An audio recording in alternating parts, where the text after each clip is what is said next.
I stopped using both Firebase Analytics and Firebase Crashlytics in all my mobile apps. And this is huge. So here's the deal. I've been developing mobile apps for a number of years now. I have lots of apps that are available in both Google Play Store and Apple App Store. And I've been using both Firebase Analytics and Firebase Crashlytics in all my mobile products. These are great solutions. Firebase Crashlytics help you to collect the crash data so that you can have a look at the logs and identify what the problem is. If your app crashed somewhere in the world, you can understand what the problem is by looking at these logs, and later on can identify and localize where the problem is in your project and can potentially fix it if it is something that needs to be fixed, and publish the update in the next release of your app. And you don't really need to bother users so that they need to send the crash data to you in a separate way, because the crash data is collected automatically. When it comes to Firebase Analytics, it's an analytics solution. So you get the chance to see in which regions or countries people are using your app, or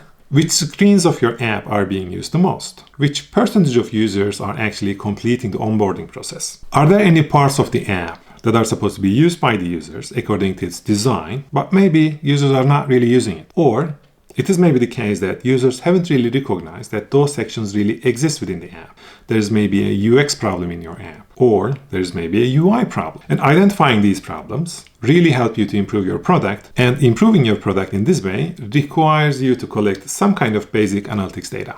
As mentioned, both Firebase Analytics and Crashlytics are great solutions, but they happen to be not that privacy friendly. If you are using these tools, you need to ask for the user consent. The user needs to say, yes, I give my consent so that you can collect this data.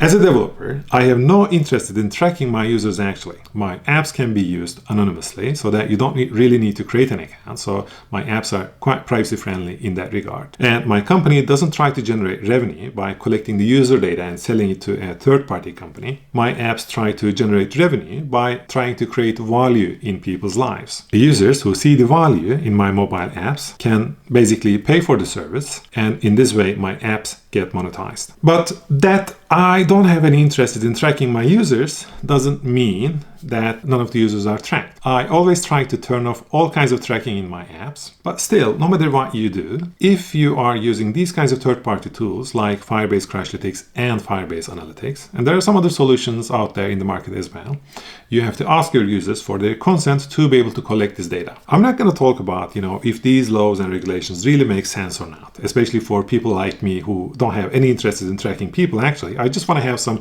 basic analytics data to be able to understand how my apps are being used and which parts of the apps or service I can actually improve. But it is the way, we are not in a position to update or change any regulation, so we just have to follow the regulation. And apart from all these things, I can also see a wave of privacy awareness in the world. People are getting more and more aware of privacy, and they don't really want to share their data, especially if the data is used for tracking purposes. And we can probably expect that we are going to be talking about privacy aspects of digital products more and more in the future, especially with the introduction of new AI solutions in the market. So I have taken the decision that I will only use privacy-friendly solutions in my apps, as much as it goes, obviously. In some cases, you don't have any other choice, and you can basically ask your users for their consent to collect the data that you particularly need for your app or product. But if there are other solutions that can be used and that are privacy-friendly, looking at the data, it's going to be literally impossible to identify which person is in a country, in a region, or in a city or something like that.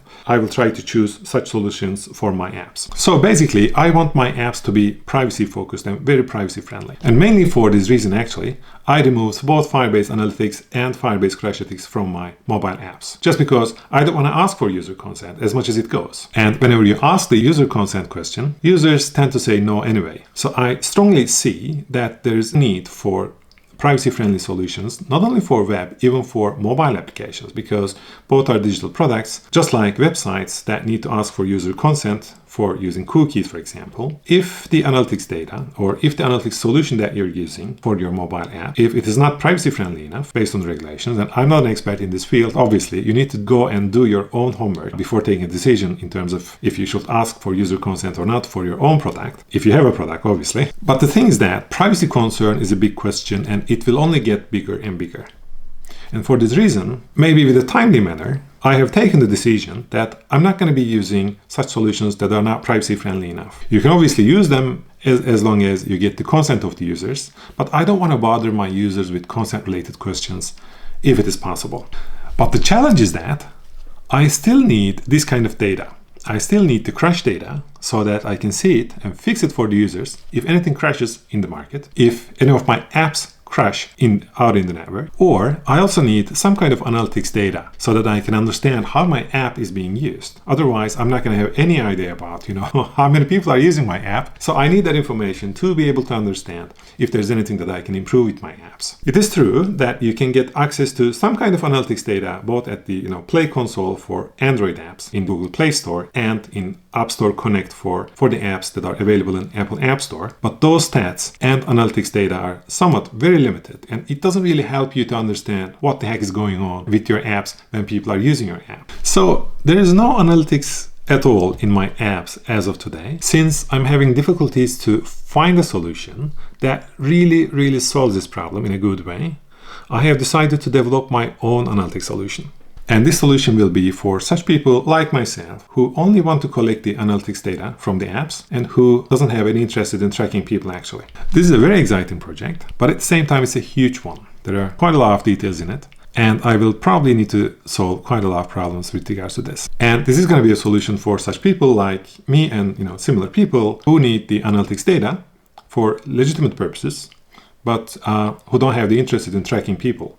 So tracking with this solution will be literally impossible, but you will get the basic analytics data from the apps, especially mobile apps in particular, so that you get the chance to see how your app is being used. There are good solutions out there for web services, but when it comes to mobile apps, I couldn't really find any reliable solution that is privacy friendly enough that I can use for my apps. If it is the case, I decided to develop my own solution.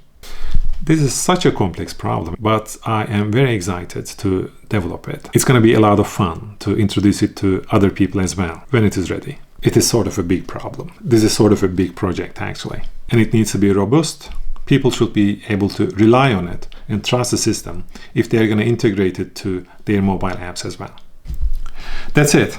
I'm not using Firebase Analytics and Crashlytics anymore in my mobile apps. And it bothers me actually that I'm not collecting any kind of analytics data at all today, but I'll do my best to create my own privacy-friendly analytics solution as quickly as possible. How much time is it going to take? I don't know, but I'll do my best. Let's see how it goes.